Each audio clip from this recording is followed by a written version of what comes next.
Carline, la première question que je souhaite te poser, c'est quand la Mhm. première fois que tu t'es posé la question du sens de la vie? Alors, la première fois que je me suis posé la question du sens de la vie, alors je pense que aussi loin que ma mémoire peut remonter, je ne pense pas m'être posé la question un jour de but en blanc en me réveillant le matin, c'est quoi au fait le sens de la vie? C'est plus venu graduellement, mais il y a eu une période entre mes 18 et 20 ans où là, oui, j'ai vraiment commencé à me poser des questions sur un sens à la vie. Et j'avais déjà eu des premières expériences dans le spirituel à cette époque-là, qui m'ont sûrement aidé à pousser et à émerger cette réflexion, hein. Mais c'est vraiment ouais, dans cette période-là, entre les 18 et 20 ans, avec les premières expériences spirituelles, où là, je me suis dit, mais quel sens du coup se dessine à tout ça, à tout ce qu'on est, à tout ce qu'on prétend être, à tout ce qu'on veut être, à tout ce que on veut faire, surtout quand on a conscience du monde spirituel, qu'on prend conscience qu'il n'y a pas que le monde de la matière, on se dit vraiment, ouais, quel est le sens de tout ça? Et quand je dis tout ça, c'est vraiment, ça englobe bah, vraiment avec, encore une fois, le spirituel, l'astral, les énergies lumineuses, etc., etc. Voilà. Quelles sont tes premières expériences justement par rapport, tu parles du monde spirituel, au-delà de la matière, quelles sont tes premières expériences qui vont ouvrir par rapport à cette dimension de l'existence? Alors, mes toutes premières expériences, ça a été vers l'âge de... Bah, déjà, j'ai eu la chance d'avoir une maman très ouverte qui, quand j'étais adolescente, faisait une formation en Reiki et qui, quand elle était jeune, tirait les cartes et était très douée pour tout ce qui était tarot. Donc, bah, ça m'a un peu mis le pied à l'étrier naturellement parce que j'étais curieuse. En fait, je piochais dans ses cours, je furetais en regardant ses classeurs. Et après, vers l'âge de ouais, 18 ans environ, je crois, j'ai commencé à voir une énergéticienne pour travailler sur moi, parce que j'étais dans une phase de vie où, suite à un gros choc émotionnel, il y avait des choses qui s'étaient réveillées.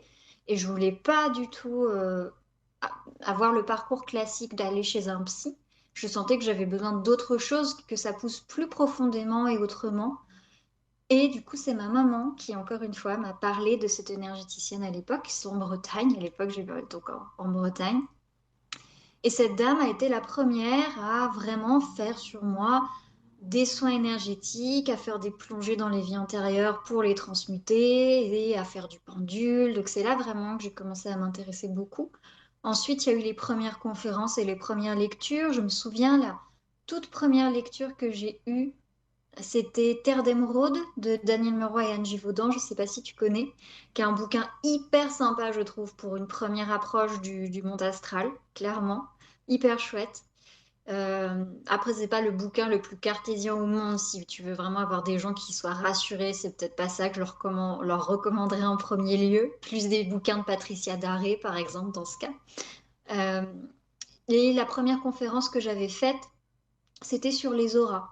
Et de fil en aiguille, tu sais comment c'est, hein, une lecture en emmène une autre, une conférence en Ouais. emmène une autre, les expériences grossissent. Et l'expérience la plus marquante que j'ai eue dans mes débuts, c'est à l'âge de 19 ans, j'ai assisté à une séance de transfiguration, je crois que tu connais, Ouais. voilà, avec Fabrice, qui est vraiment un médium de grande qualité. Enfin, moi, j'aime beaucoup ce qu'il fait, en tout cas. Et en séance de transfiguration, bah, j'ai vu avec mes yeux physiques bah, Jésus. Et c'était très impressionnant parce qu'en fait, son énergie remplissait tellement la pièce et il y a eu tellement de lumière d'un coup avec ses bras hyper grands ouverts que j'ai dû plisser les yeux parce que ça me faisait mal aux yeux tellement il y avait de lumière tout d'un coup dans la pièce et j'avais, tu sais, les yeux qui larmoyaient. Vraiment le signe que, comme si tu t'exposais sans lunettes de soleil, vraiment en plein soleil, tu sais, t'es obligé de plisser les yeux, d'avoir les yeux qui se mettent à larmoyer pour protéger tes yeux, en fait, tellement c'est très fort et très lumineux. Voilà. Hmm. Justement, pendant ces premières séances de soins énergétiques, quels ont été tes ressentis? Toi, est-ce que c'est passé aussi par le corps, hein, dans tes ressentis? Est-ce que tu peux voir des changements chez toi positifs, hein, qui t'ont amené? Je dirais, je pense que si tu as creusé par la suite, c'est que oui, ces changements ont été positifs. Donc alors attends, si je comprends bien ta question, tu me demandes, euh, lors de ces premières expériences, qu'est-ce que j'ai repéré sur moi qui a évolué positivement dans le corps, mais aussi dans ma vie, c'est ça? Exactement. Ok. Alors au niveau du corps, déjà, bon, j'étais pas spécialement connectée à mon corps à l'époque, hein. comme beaucoup de personnes, je pense, hein, les problèmes d'enracinement et le rejet du corps et tout ce que tu veux. Enfin voilà, hein, il y a beaucoup de travail qui s'est opéré dessus. Mais il n'empêche que j'ai quand même senti à l'intérieur de moi un mieux-être. Je me suis vue commencer à rayonner. Je commençais à avoir des images. J'avais jamais eu d'images avant ça, hein, de flash avec le troisième œil. Où, je me voyais vraiment entourée d'une fine lumière et je me disais, ah tiens, je commence vraiment à rayonner, il y a quelque chose qui se réveille, alors qu'avant, je me voyais jamais avec aucune lumière autour de moi, hein. Donc voilà. Et il y a eu des expériences très fortes. Par exemple, je me souviens, dans mes premières expériences, toujours à Paris, cette fois-ci, j'avais croisé le chemin d'une aura-thérapeute absolument géniale, donc une dame qui traite l'aura, hein, aura-thérapie. Et suite à sa première séance, il y avait du boulot sur mon aura à l'époque. Suite à sa première séance, elle me dit surtout vous me tenez au courant. Moi, j'aime bien savoir le retour des gens. Et puis surtout, si, voilà, s'il y a un gros souci, j'assure. Super, c'est quand même rassurant. Et en fait, dans les 48 heures qu'on suivi son soin, j'ai été hyper malade. J'ai eu l'impression d'avoir la grippe. Et en fait, non, c'était juste à cause du soin qu'elle avait fait. Donc, effectivement, ressenti dans le corps très fort pour le coup. Voilà. Hmm. Et par la suite, toi-même, tu vas avoir ces premières lectures. Tu me parlais de Terre d'Émeraude. Alors, ce qui est drôle, c'est que moi aussi, en fait, je pense que c'est un des premiers ouvrages, je pense, que j'ai lu. Oui, ça doit être le premier d'ailleurs. Ouais, ça doit être le premier, le tout premier. Et où je me suis dit, mais oui, j'ai déjà vécu ça, en fait. Voilà, je me reconnais. Est-ce que toi aussi, tu as eu ce phénomène de reconnaissance à travers des ouvrages ou à travers des livres qui t'ont marqué par rapport à ton vécu de l'enfance, par exemple? Alors, au niveau de, si on reste toujours sur les premières expériences, non, dans le sens où, en fait, j'accueillais tout ce que je lisais comme si c'était l'évidence. Je me suis jamais posé la question de, bah non, c'est complètement faux, ou attends, il n'est pas un peu perché ce mec qui écrit ça, ou cette fille, enfin voilà. Ça m'a toujours paru hyper logique, hyper fluide, comme si c'était l'évidence, mais je ne saurais pas d'expliquer d'où sortait cette évidence, hein. C'était complètement inconscient, et je pense que c'était du ressenti dans le cœur.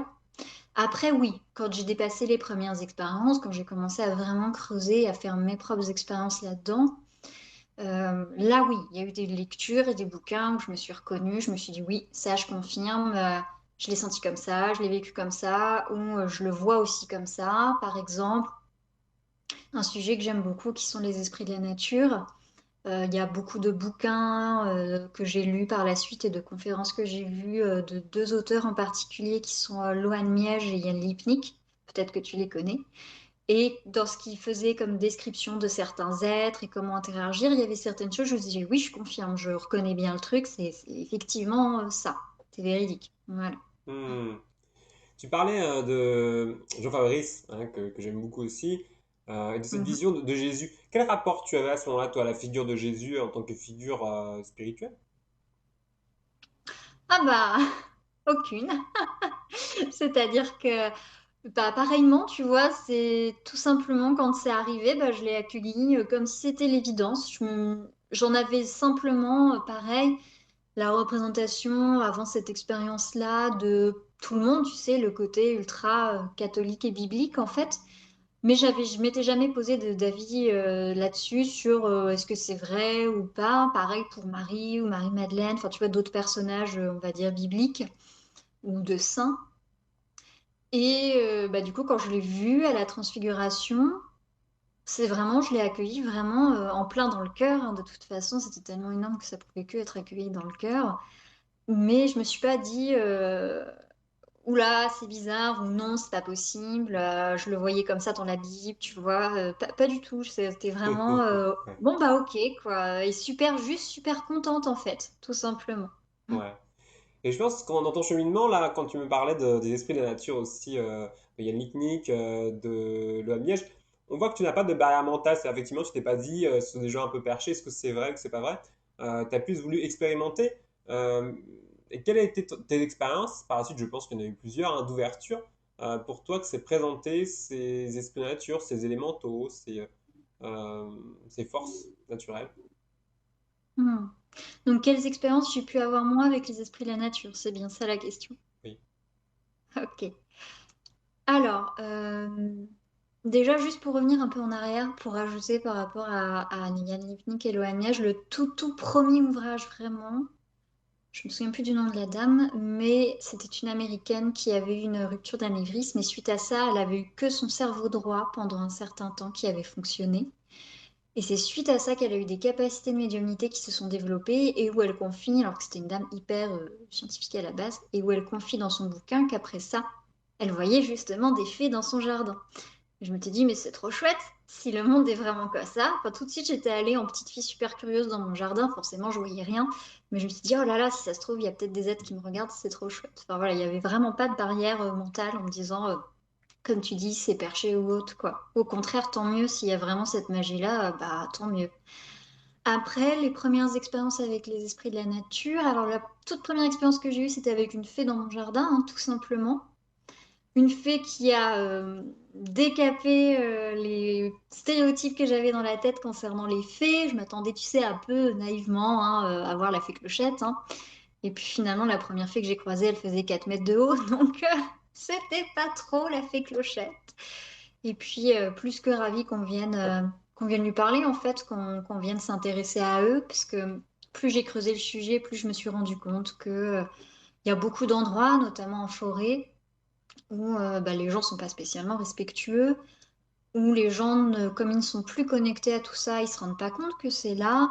Et il y a plein d'endroits où, notamment encore une fois en forêt, mais il n'y a pas que la forêt, mais là c'est le seul exemple qui me vient, où tu as en fait plein de sites sacrés, des fois que tu vois pas au niveau physique, parce que c'est que au niveau éthérique, ou bien c'est simplement des restes ce qui pour toi, à tes yeux physiques, te paraîtraient des ruines, alors qu'en fait non, c'est encore complètement actif à un niveau éthérique.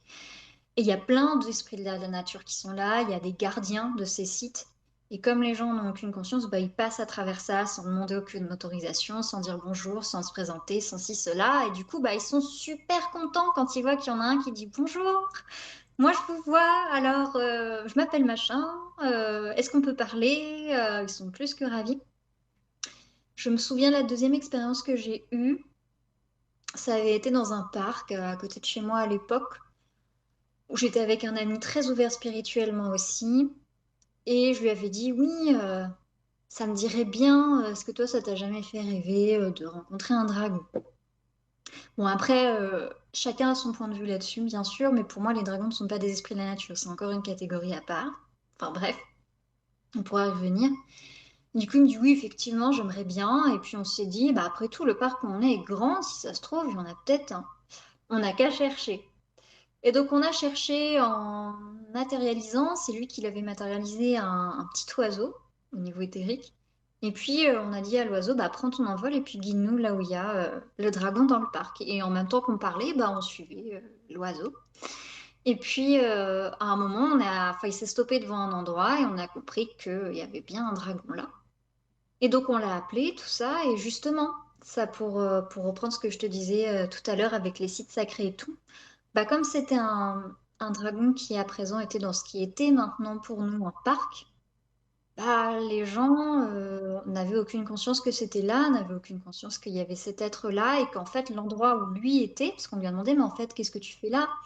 Euh, Bah, l'endroit où il était là en fait pour garder un portail donc, il ne pouvait pas bouger de là. C'était vraiment, je suis le gardien du portail, je ne peux pas vous dire vers quoi il mène. Il nous a expliqué l'historique en nous disant, bah, avant moi, c'était un homme. Il nous a montré la description physique de l'homme. Il avait une lance avec le bout de la lance en croissant de lune, etc. Il nous a expliqué un petit peu, bah, en fait, il y a plusieurs types de dragons. Enfin, en gros, on a passé un après-midi assez adorable avec lui. Et en plus, il était assez craintif parce que dès qu'il sentait quelqu'un s'approcher trop près de nous, d'autres personnes qui se baladaient dans le parc, hein, tout simplement, dès qu'il sentait que la personne trop avec du stress ou, je sais pas, peut-être avec des idées trop métal, si tu veux, tout de suite, on sentait moins son énergie. C'est comme s'il s'effaçait en mode non, mais moi, je me fais discret, quoi. Donc voilà, je sais pas si ça répond à ta question. Ah oui, totalement, mais par contre, ce que tu me dis là, ça m'évoque le fait que tu as évolué dans tes capacités aussi, entre-temps. Entre ce Ah oui, oui, moment où bien tu sûr. as à Paris, où tu as cette séance avec cet orathérapeute, et plus tard cette expérience peut-être avec l'esprit de nature, à quel moment tu as cette peut-être clairvoyance, comment tu définis ces différentes capacités pour toi? Comment je définis ce que j'ai? Mhm.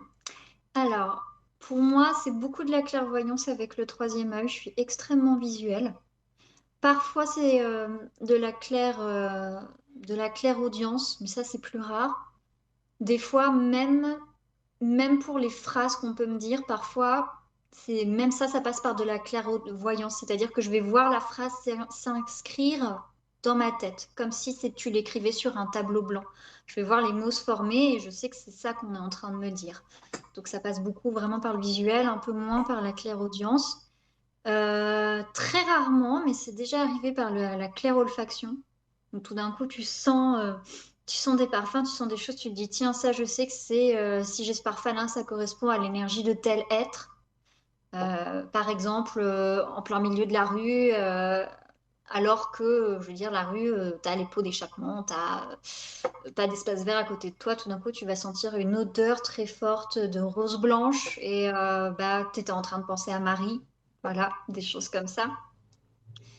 Et sinon, bah, ça passe aussi beaucoup par évidemment le clair ressenti hein, dans les mains et le ressenti de manière plus générale avec cœur. Hein, quand je fais un soin sur une personne, c'est vraiment avec les mains et de ce que je ressens dans le cœur et de ce que là-haut il me dit parce que je suis en dialogue constant avec là-haut.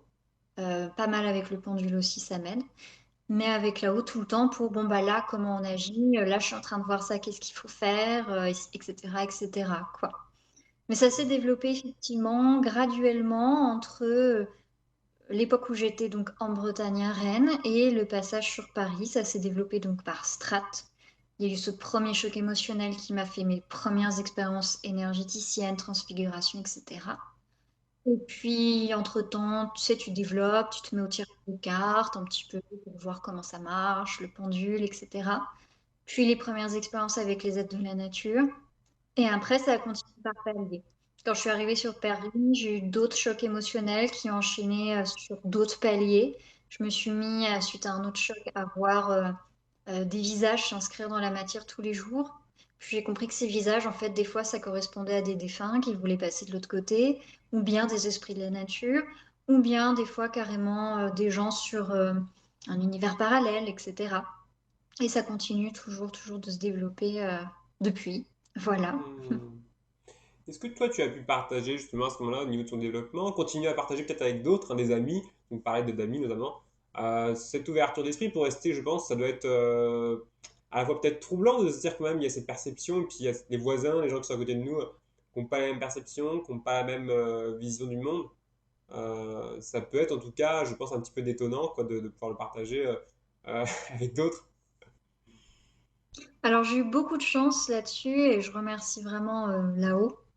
C'est que déjà, comme je te disais un peu plus tôt, ma maman était ouverte, donc déjà dans ma famille, j'avais quelqu'un à qui je pouvais en parler et qui je savais de source sûre ne me prendrait pas pour une folle, ce qui est quand même super rassurant quand t'es ado. Ensuite, mes sœurs ont des capacités aussi, même si elles ont choisi pour l'instant de ne pas les exploiter. Elles ont, voilà, c'est leur chemin de vie. Mais voilà, je sais que je peux aussi me confier à mes sœurs. Et comme je disais, j'ai beaucoup de gratitude parce que ben, en fait, j'ai toujours eu des gens, même dans mes cercles d'amis, qui étaient ouverts. Pas tous, bien sûr, hein, j'ai aussi des gens très cartésiens et je les remercie d'être à mes côtés parce que parfois ça fait du bien d'avoir des bonnes conversations terre à terre sur absolument pas du spirituel. Ça te fait du Bien bien. sûr. Voilà, ça t'ancre, hein, ça participe aussi. Tu peux pas être que là-haut, etc. Mais j'ai toujours eu des amis dans le lot qui étaient ouverts, qui eux-mêmes avaient leurs propres expériences, notamment Pierre, je crois que tu as interviewé, Pierre énergéticien, où là-dessus on a eu de la chance parce que, bon, déjà on est vraiment hyper, hyper proches, on est une grosse amitié, lui et moi, et on a eu la chance d'avoir à peu près les mêmes expériences de vie en même temps. Et du coup, de pouvoir se confier l'un à l'autre parce qu'on développait nos expériences en même temps dans le domaine. Voilà. D'accord. Ouais, ouais. Donc effectivement, ouais, c'est rassurant, je pense, de pouvoir se confier au fur et à mesure de son cheminement, de voir aussi que c'est cohérent quoi, par rapport aux résultats surtout. Et à quel moment toi-même aujourd'hui tu proposes des soins énergétiques, tu pratiques les soins énergétiques?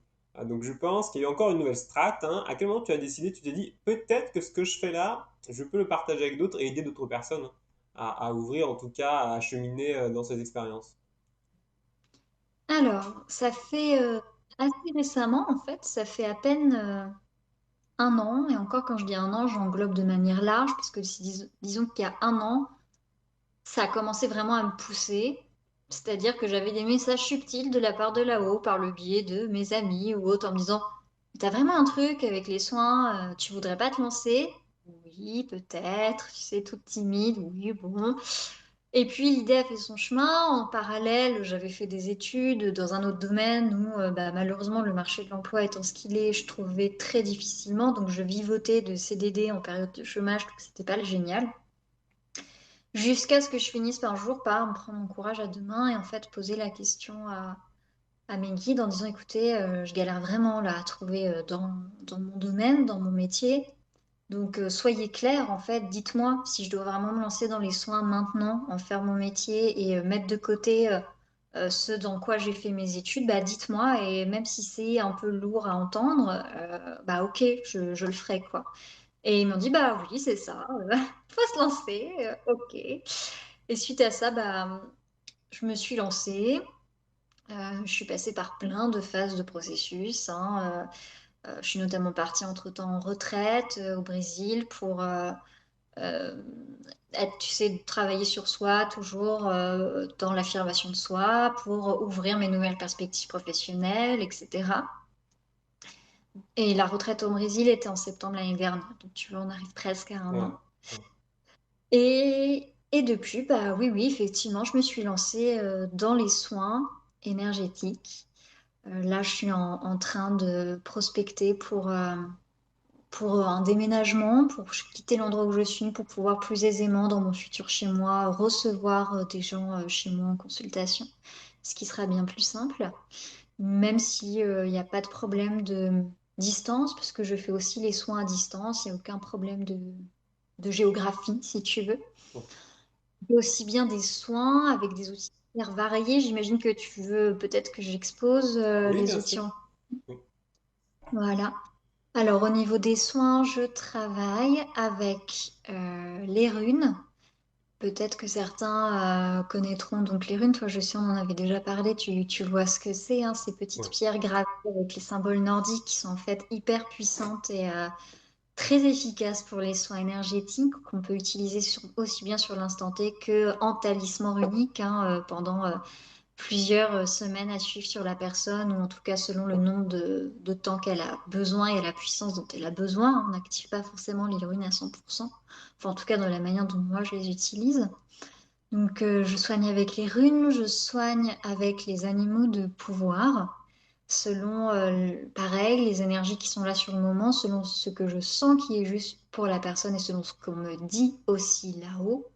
Je peux très bien avoir à affaire à un animal de pouvoir, aussi bien un animal réel que tu pourrais croiser dans la 3D. Par exemple, je sais pas, là, la personne a besoin de l'énergie de l'ours, imaginons, que un animal mythologique, encore une fois, comme un dragon ou un griffon ou une licorne, etc. Je travaille aussi avec, bah, évidemment, les vies antérieures. Ça arrive pendant un soin qu'on me montre tout d'un coup les images d'une vie concernant la personne qui est en soin avec moi. Et du coup, bah, je demande l'autorisation, si c'est juste qu'on aille voir la vie en question, pour qu'on puisse, avec la personne, aller la transmuter dans la lumière, cette vie antérieure. Et si la personne est OK pour le faire, hein, il n'y a aucun forcing, hein, si elle me dit qu'elle n'est pas prête, bien sûr. Donc il y a, voilà, il y a les runes, les animaux de pouvoir, les vies antérieures, il y a les énergies des archanges et des maîtres ascensionnés. Des fois, je peux faire des prières à certains maîtres ascensionnés ou à certains archanges parce que je sais que leur énergie est dédiée à tel ou tel truc et ça tombe bien, c'est que justement l'énergie dont j'ai besoin pour le soin de la personne. Je peux aussi des fois me retrouver à chanter pendant mes soins, des chants sacrés qui viennent de plusieurs endroits, hein. Ça peut être des mantras qui viennent du coup vraiment de l'hindouisme, ça peut venir de plein d'horizons différents. Ça peut être aussi, en ce moment, je développe au niveau du chant les sons esséniens qui sont, qui sont superbes, vraiment superbes. Enfin, moi, je suis tombée amoureuse de ces sons, hein, mais ça demande beaucoup, beaucoup, beaucoup de pratique. J'en suis qu'au début pour l'instant. Et je soigne aussi avec, enfin je soigne, j'aide à la guérison et au mieux-être avec les énergies, tu vois, on rejoint l'hindouisme avec les énergies de Vishnu parfois. J'ai cette divinité, pardon, là, des fois qui vient. Donc pareil, je sens que c'est juste de l'appeler. Donc ça fait un énorme panel. Ouais. Du coup, bien entendu, je n'utilise à aucun moment toutes les énergies d'un coup sur la personne, sinon c'est juste horrible, on fait pas ça. Enfin voilà, utiliser toutes les énergies d'un coup, non, non, il y a des énergies qui, ce serait trop lourd. Par exemple, si j'utilise les runes, je vais éviter d'invoquer des archanges ou des maîtres ascensionnés parce que bah, les runes, c'est hyper tellurique, hyper les énergies de la Terre puissance 10, alors que les archanges, c'est hyper énergie cosmique puissance 10. Donc du coup, enfin, le choc peut être un peu grand d'avoir deux énergies aussi différentes, malgré qu'elles soient complémentaires, hein, c'est pas le problème, mais d'avoir un truc très fort au niveau énergie tellurique et très fort au niveau énergie cosmique dans le corps d'une seule personne, ça peut faire beaucoup quand même. Si elle n'est pas prête, je dis pas ça avec orgueil, tu sais, quand je dis si elle n'est pas Oui, bien prête, sûr. c'est des fois, voilà, l'énergie, le corps, Je pense qu'il y c'est a un pas temps ça. pour tout et voilà, toute personne doit recevoir son cheminement aussi à ce moment-là, quoi. Voilà, tout à fait. Donc, je jauge hein, les énergies qu'il y a besoin sur l'instant. C'est jamais tout le monde en même temps, quoi. Voilà.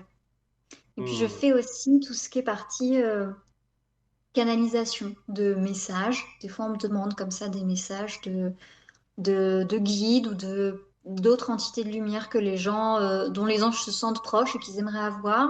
Messages de défunts aussi, bien sûr, ça arrive.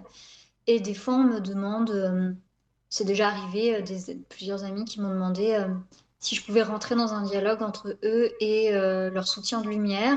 Donc, je dis soutien de lumière au sens large parce que ça peut être très bien les anges, les guides, comme vraiment plein de soutiens de lumière divers. Hein, c'est pas obligatoirement les guides. Et me dire, voilà, j'aimerais bien poser des questions, mais moi, enfin, j'ose pas demander ou j'ai peut-être du mal à entendre ce que j'ai encore trop de mental. Est-ce que tu pourrais rentrer dans un dialogue pour moi avec eux? Et du coup, bon, on se met à parler. C'est-à-dire la personne me dit, voilà, est-ce que j'aimerais savoir ça et ça? Et moi, du coup, je dis, alors attends, on est en train de me dire ça, ou bien on me montre ça, etc., etc., quoi. Voilà. D'accord. Comment tu as rencontré les runes? C'est quand même un outil particulier, les runes. Euh, Comment ça t'est venu cet outil, les runes? Alors, les runes, c'est venu par le biais d'une médium, quand j'étais déjà ici à Paris.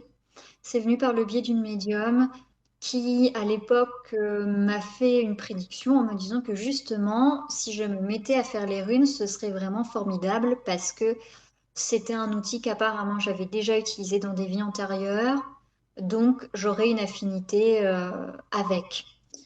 Et à l'époque, quand elle me l'a dit, moi j'étais absolument pas prête à faire ça. Et du coup, j'ai dit, bah non, enfin, ça me parle pas du tout. J'ai jamais été attirée par ça. Franchement, je vois pas.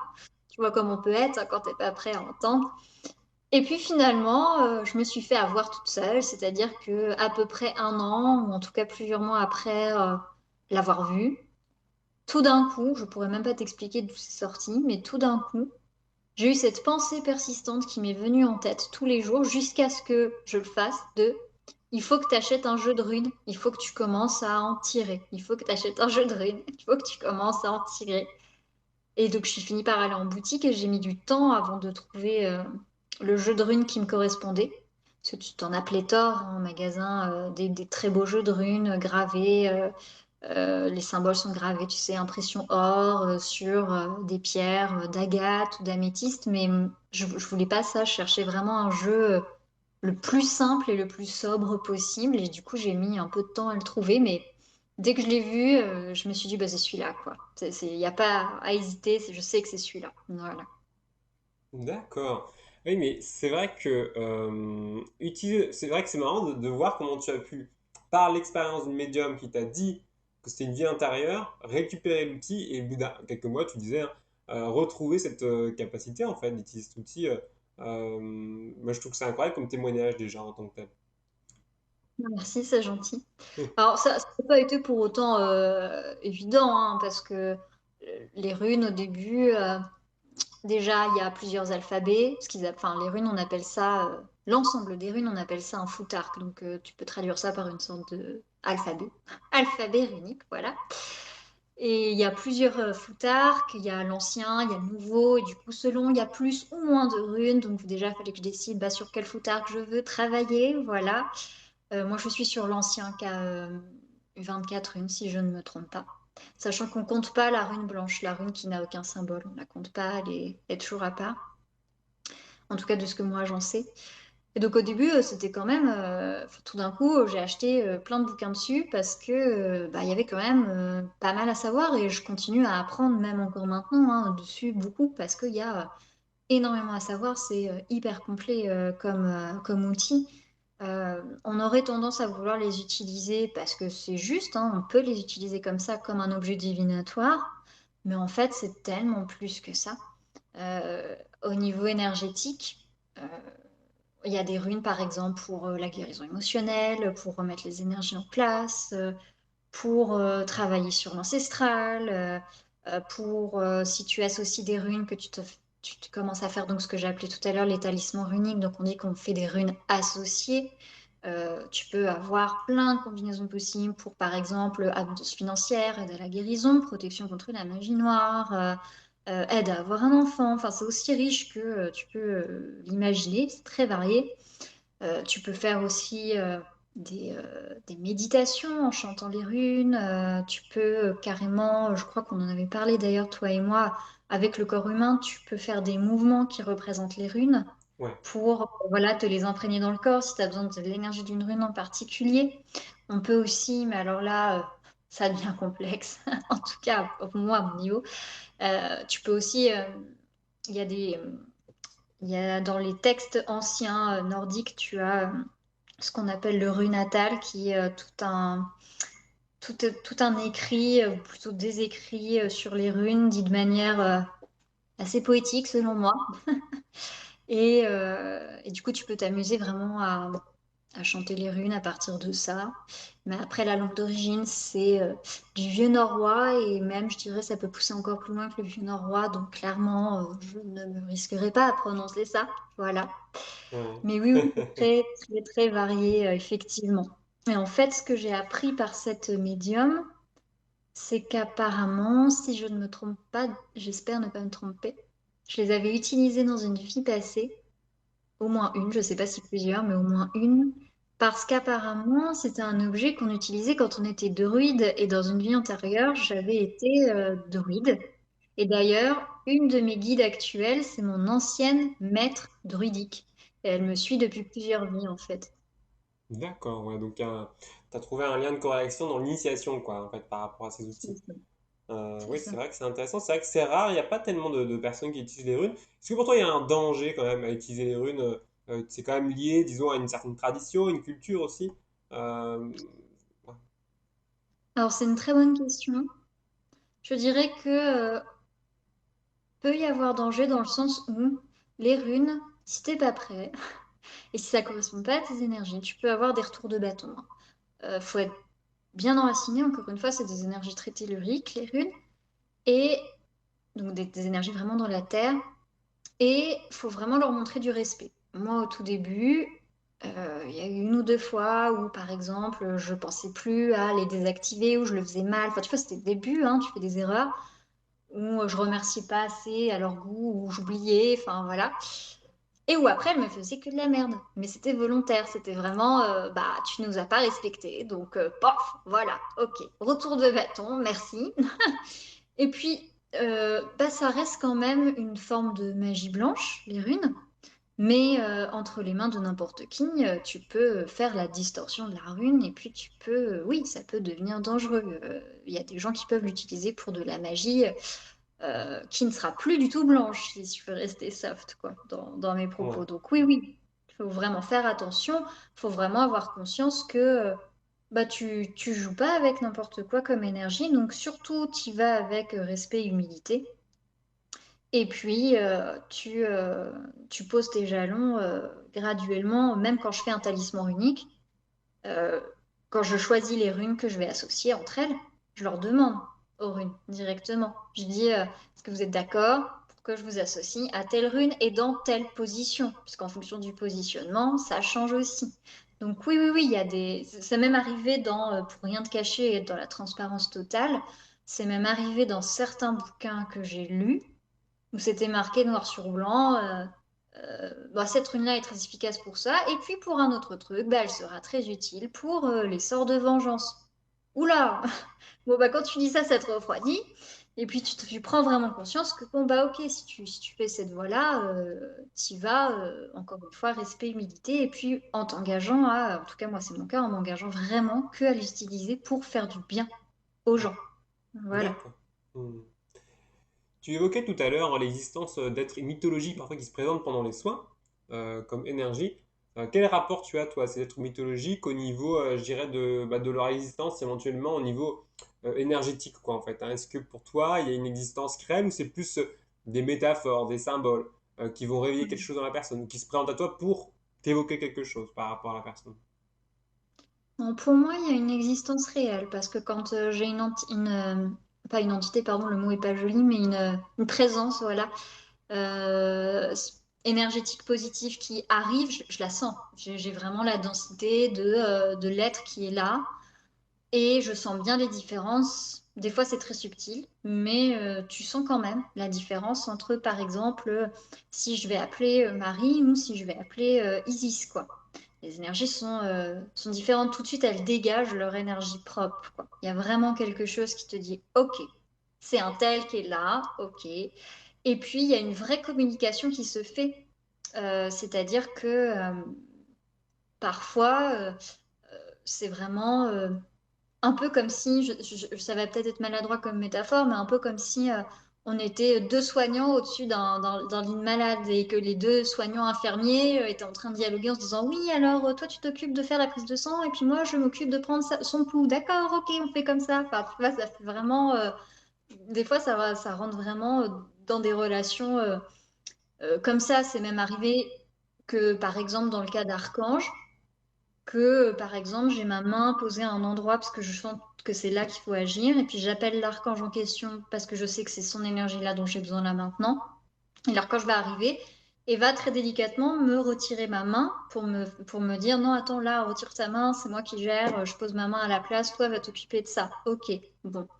Donc pour moi, il y a une réelle forme d'existence, aussi subtile ou concrète soit-elle aux yeux de chacun.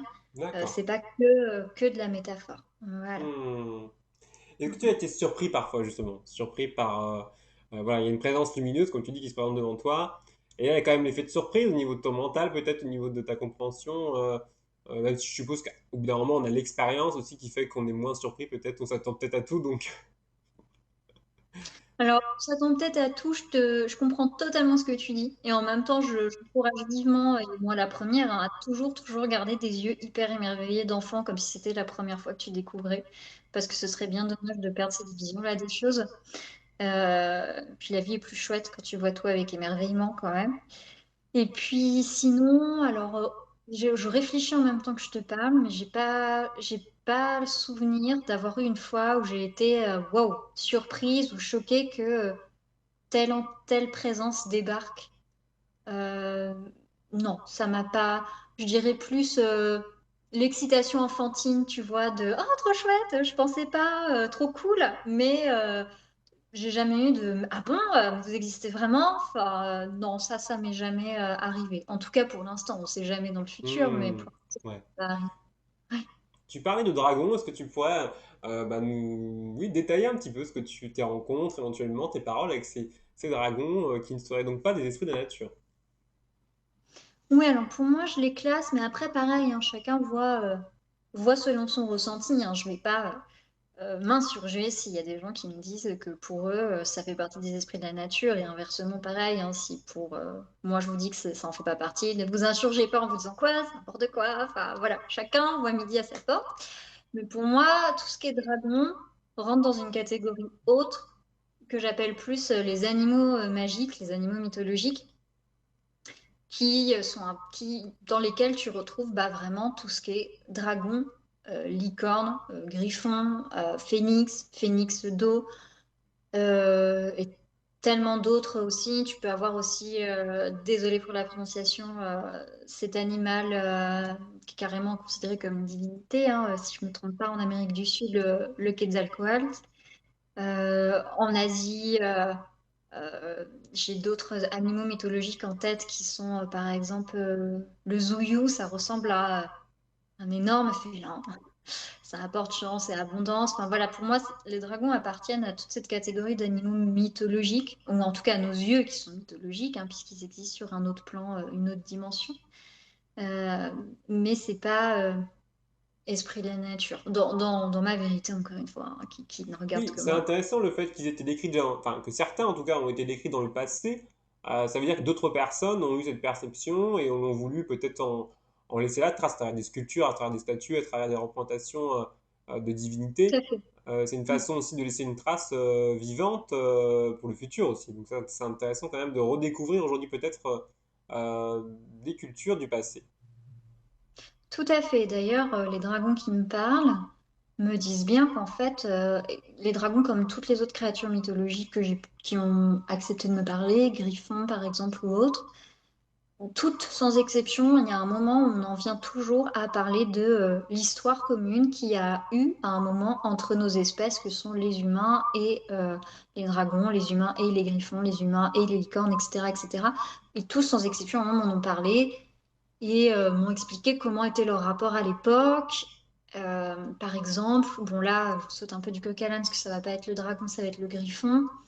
Le griffon, lui, m'avait expliqué que euh, déjà à l'époque, quand les humains avaient conscience de leur existence et qu'ils interagissaient avec, c'était vraiment, on va dire, une sorte d'honneur, tu vois, de pouvoir monter sur le dos d'un griffon, par exemple. Tu ne montes pas comme ça à la barbare en disant allez hop, au galop. C'était vraiment, il y avait une relation de respect, une relation de confiance qui se créait. Certains, les griffons, mais je pense aussi les dragons, tout ça, certains aidaient les humains parfois dans des soins. Il y avait vraiment un partage à ce niveau-là. Et bien sûr, tous, hein, sans exception, ont parlé de la période où bah, ils ont tous commencé à se barrer parce que les humains commençaient à virer mauvais. Donc, bah, il est temps de partir, quoi. Il y a eu des périodes vraiment pas drôles. Euh, Par exemple, les phénix, de ce que j'en sais, de ce que celui que j'ai croisé m'avait dit. Il m'avait dit, bah voilà, quand les humains, on a vu que vraiment ça commençait à tourner mauvais, on avait parti se cacher dans un endroit où on savait qu'ils viendraient jamais nous trouver parce qu'ils n'en auraient jamais l'idée. Et ils sont retournés dans le centre de la Terre, dans l'intra-terre. Donc vraiment, vraiment au plus proche de la Terre, pour le coup. Mais ils se sont dit, bah ici, personne viendra nous chercher et on se met au vert le temps que ça se réveille un petit peu, quoi. Et c'est tout un monde, c'est quand même tout un monde qui s'ouvre hein, d'exploration, de découverte. Toi, personnellement, aujourd'hui, qu'est-ce que tu... Alors, je sais que la question est un peu vaste, hein, mais qu'est-ce que tu dirais que ça t'a apporté au niveau personnel dans ta vie, dans notre monde aussi, par rapport à ta vision que tu peux avoir de la politique, de la vie sociale, de notre façon de fonctionner collectivement, en entreprise, etc. Qu'est-ce que ça m'a apporté? Alors déjà, définitivement, ça a forcément ouvert mon champ de conscience et mon rapport aux choses et à ma compréhension des choses. Et à voir vraiment tout, absolument tout, même les choses les plus horribles, avec beaucoup d'amour, parce que tu comprends que tout fait partie d'un schéma beaucoup plus vaste et que tout est là, en fait, tout ce qu'on fait sur Terre par expérience. C'est de l'expérience, c'est pour toi, c'est pour que ton âme évolue. T'as signé des contrats avec d'autres âmes pour vivre certaines situations, certains trucs, etc., etc. Et bah, du coup, accueille tout ça avec amour parce que même les choses qui te paraissent horribles, qui peuvent t'arriver, bah, gratitude parce qu'en fait, l'âme en face t'avait signé pour qu'elle te fasse vivre telle chose et telle chose. Et je parle même à une plus grande échelle, hein, les gouvernements qui prennent des décisions pourries ou d'autres trucs, ou même les maladies, hein, on est en plein dedans. Gratitude parce qu'en fait, tout ça, c'est pour nous faire grandir. Et c'est vraiment pas dit de manière stéréotypée avec la fleur au fusil et puis allongée dans un champ de pâquerettes, tu vois, quand je te dis ça. C'est vraiment, oui, une vision beaucoup plus large en fait des choses, voir au-delà, voir derrière, voir pas juste Bon, bah, ce que j'ai sous les yeux là, c'est une feuille A4. Non, alors non, en fait, c'est bien plus qu'une feuille A4. Il y a plein de choses sur cette feuille. Et puis regarde, il y a une tranche, il y a un autre côté, tu peux la plier, tu peux la voir autrement sous un autre angle du dessous. Enfin, voilà quoi. C'est vraiment ça que ça m'a apporté beaucoup plus de compréhension, une vision beaucoup plus large. Et surtout, qu'on est vraiment là simplement dans le fait de bah, tout n'est qu'expérience. Donc en fait, à partir de ce moment-là, bah, tu relativises en te disant rien n'est grave, ou en tout cas, tu te fais moins toute une histoire de pas mal de choses parce que tu te dis, bon, bah en fait, si c'est vraiment que de l'expérience et que c'est juste tout bénef pour moi parce que ça m'aide à grandir, peu importe les expériences que j'ai choisies, c'est vraiment pour mon chemin. Faut voir au plus large, encore une fois, parce qu'il y a toute la réincarnation et ça fait plusieurs vies, etc. En fait, je suis sur mon chemin et je continue tout simplement mes expériences de vie, quoi. Donc, tout va bien. Au Hmm. final, tout va bien. Et puis, il y a même certains enjeux purement matériels que du coup, tu relativises, quoi, comme le fait de avoir absolument la dernière voiture ou gagner beaucoup d'argent, tu vois, forcément. Ouais. Euh, Par exemple, hein. Voilà. Et puis, vraiment, vraiment, ça m'a apporté beaucoup, beaucoup. Et je le souhaite à tout le monde, ça. Ça m'a apporté beaucoup d'amour, une capacité de compréhension dans la bienveillance et la compassion à chaque instant. Donc j'essaye vraiment, même si c'est parfois très dur. Et je compatis parce que quand je dis ça, je m'inclus dedans, hein, et les expériences de vie très dures parfois. À essayer quand même de se dire, bon bah ok, il y a forcément un angle sous lequel tu peux le voir avec amour, compassion, bienveillance, même si c'est un tout petit truc. Il y a forcément quelque chose. C'est obligé. Voilà. Merci, Carlis. J'aurais une dernière question à te poser. Quels sont aujourd'hui tes projets pour l'avenir? Alors, mes projets pour l'avenir, déjà, c'est d'avoir mon diplôme en sophrologie à court terme, puisque là, je suis en études dans la sophrologie pour ajouter la sophrologie encore en outil complémentaire parmi tout ce que je fais déjà, que j'ai cité donc un peu plus haut dans l'interview, pour aider notamment les gens à se relaxer, à se mettre en état modifié de conscience. C'est absolument parfait. Surtout que certaines personnes ont des fois beaucoup de mal à lâcher le mental. Donc c'est très bien. Donc à court terme, d'ici la fin de l'année, avoir mon diplôme en tant que sophrologue pour pouvoir utiliser cet outil-là, le rajouter à mon panier. Et à suivre de ça, bah, trouver, comme je te disais, un endroit où, comme je suis en train de chercher pour déménager, trouver vraiment bah, le chez-soi idéal pour pouvoir commencer concrètement à recevoir toute la clientèle possible, de autant de merveilleuses personnes que possible chez moi pour faire des soins sur ces personnes ou des canalisations ou toute autre demande qui se présentera où je pourrais aider si possible, quoi. Donc mes projets, c'est vraiment de développer mon activité professionnelle en tant que thérapeute, là, à court terme. Et à court, moyen terme, de développer tout ce qui est atelier, mais dans un premier temps, beaucoup d'ateliers en binôme avec, encore une fois, tu l'as interviewé, Pierre Énergéticien, où on fait des ateliers de concert vibratoire ensemble. D'accord. Voilà. Et on compte développer d'autres types d'ateliers. Avant le Covid, malheureusement, et le confinement, on avait commencé à plancher sur un atelier sur la lithothérapie, qui du coup n'a pas pu se faire à cause du confinement, mais on compte bien bah, se remettre dedans. Donc voilà, diversifier aussi les partenariats avec des ateliers variés avec d'autres personnes dans le spirituel. Voilà. Super. Merci, Carlis. Eh ben, je t'en prie. Merci à toi, Rémi.